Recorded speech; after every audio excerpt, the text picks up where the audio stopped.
नमस्कार दोस्तों, सेन इलेक्ट्रॉनिक में आपका स्वागत है। दोस्तों आज अपने पास में एक झालर लाइट रिपेयर होने के लिए आए हैं और आज हम इसको कम्प्लीटली रिपेयर करने वाले हैं। दोस्तों प्लीज़ वीडियो के साथ में बने ही रहिएगा। तो दोस्तों हम सबसे पहले इसको चलाकर दिखा देते हैं और आप देख सकते हैं कि जो मेरे पास में दो वायर दिखाई दे रहे हैं हाथ में, इसके अंदर सीरीज से होते हुए न्यूट्रल फेस आ रहे हैं। तो दोस्तों इसको हम जैसे ही लगाते हैं तो अपनी सीरीज में अपना जो बल्ब है वो फुल ग्लो रहा है। दोस्तों मैं आपको बताने में असक्षम हूँ क्योंकि दोस्तों मेरा सीरीज बोर्ड ऊपर रखा हुआ है और अपने वायर यहाँ पे रखे हैं, इस वजह से दोस्तों मैं आपको चलाकर नहीं दिखा सकता हूँ। तो दोस्तों इसके अंदर इसका मतलब ये समझेंगे कि इसके अंदर शॉर्ट सर्किट है, इसकी वजह से ये नहीं चल पा रही है। चलिए दोस्तों अपनी लाइट को हम पूरी को ओपन नहीं करते हैं, अपन डायरेक्टली हम क्या करते हैं कि अब हम सप्लाई यहाँ पे देंगे। चलिए जो अपनी सप्लाई यहाँ पे देंगे, चलिए मैं थोड़ा जूम कर देता हूँ। देखिए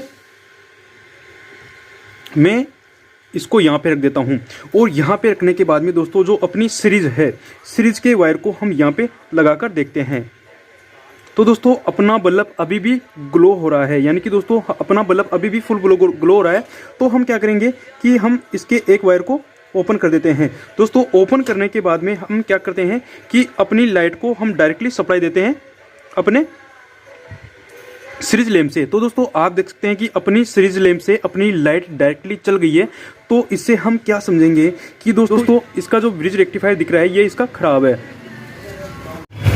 तो दोस्तों आप देख सकते हैं कि हमने अपने एलईडी बल्ब के अंदर से इस ब्रिज रेक्टिफायर को बाहर निकाल लिया है। देखिए इस ब्रिज रेक्टिफायर को बाहर निकाल लिया है। अब इसी ब्रिज रेक्टिफायर को हम इस एलईडी जो लाइट है इसके अंदर लगाने वाले हैं। देखिए जो एलईडी झालर है इसके अंदर लगाने वाले हैं। चलिए इस पुरानी वाली को हम सबसे पहले रिमूव कर लेते हैं और रिमूव करने के बाद में इसको लगाने वाले हैं। चलिए मैं इसको भी जल्दी से बाहर निकाल लेता हूँ।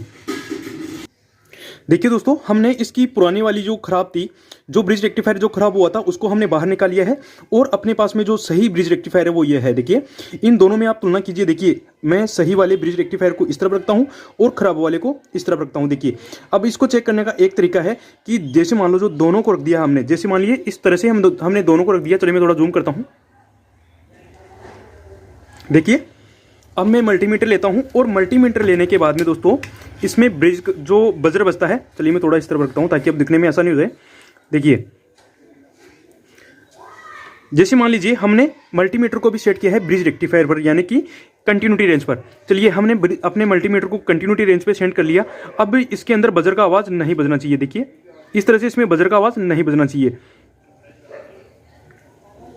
देखिए इसके अंदर अब बजर का आवाज़ आ रहा है, इसका मतलब ये खराब है। देखिए इसमें दोनों तरफ यानी कि दोनों ही लेग के ऊपर अपना बजर का आवाज़ बज रहा है, इसका मतलब ये समझेंगे कि अपना ये वाला जो ब्रिज रेक्टिफायर है वो ये खराब है। देखिए चलिए मैं एक लेग यहाँ पे रख देता हूँ। देखिए हमने एक लेग को इस पे फिक्स कर लिया है। अब दूसरी पे लगाते हैं तो इसमें बजर का आवाज़ बज रहा है। देखिए इसमें कंटिन्यूटी बता रहा है, इसका मतलब ये समझेंगे कि ये जो ब्रिज रेक्टिफायर है ये खराब है। अब दोस्तों हम इसको लगाते हैं, आप देखना इसके अंदर ब्रिज रेक्टिफायर के अंदर बजर का आवाज़ नहीं बजेगा। तो दोस्तों आप देख सकते हैं कि इसके अंदर कोई बजर का आवाज़ नहीं बजा है, इसका मतलब ये समझेंगे कि अपना ब्रिज रेक्टिफायर एकदम ओके है। चलिए अब हम इसको लगा लेते हैं। अब दोस्तों इसमें भी देखिए प्लस माइनस लिखा हुआ है, जो अपना प्लस माइनस लिखा हुआ है वो लगेगा अपनी झालर की साइड में। चलिए मैं थोड़ा जूम कम कर देता हूँ। देखिए ये जो आपको इसकी प्लेट दिखाई दे रही है, देखिए इस प्लेट के अंदर क्या है कि यहाँ पे एसी सेक्शन है और यहाँ पे डीसी सेक्शन है। तो जिस साइड में प्लस माइनस लिखा हुआ है उसी में अपनी ब्रिज रेक्टिफायर के ऊपर भी प्लस माइनस लिखा हुआ है, तो हम प्लस माइनस से इस तरह से लगा देंगे। चलिए मैं इसमें जल्दी से इस ब्रिज रेक्टिफायर को लगा देता हूँ। तो दोस्तों आप देख सकते हैं कि हमने अपनी ब्रिज रेक्टिफायर को वापस लगा लिया है और इसमें आप एरो देख सकते हैं। देखिए इसमें इस तरह से एरो बना हुआ है, देखिए ब्लैक ब्लैक।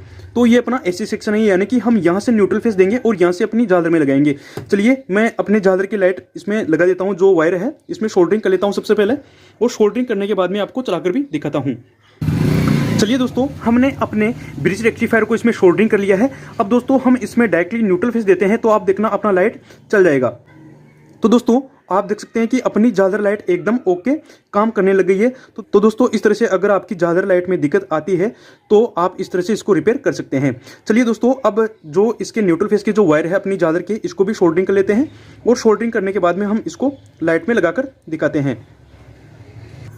चलिए दोस्तों हमने इसके दोनों न्यूट्रल फेस के वायर जोड़ दिए हैं और इसकी एलईडी के लाइट भी और इसकी एलईडी के वायर भी जोड़ दिए हैं। चलिए अब जल्दी से इसकी हाउसिंग में इसको पैक कर लेते हैं और पैक करने के बाद में इसको आपको चलाकर दिखाते हैं।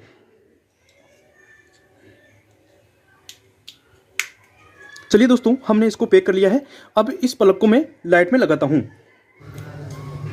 चलिए दोस्तों, हमने अपनी झालर की लाइट के जो मेन न्यूट्रल फेस है उसके वायर को हमने एसी में कनेक्ट कर दिया है। चलिए अब मैं स्विच को ऑन करता हूं।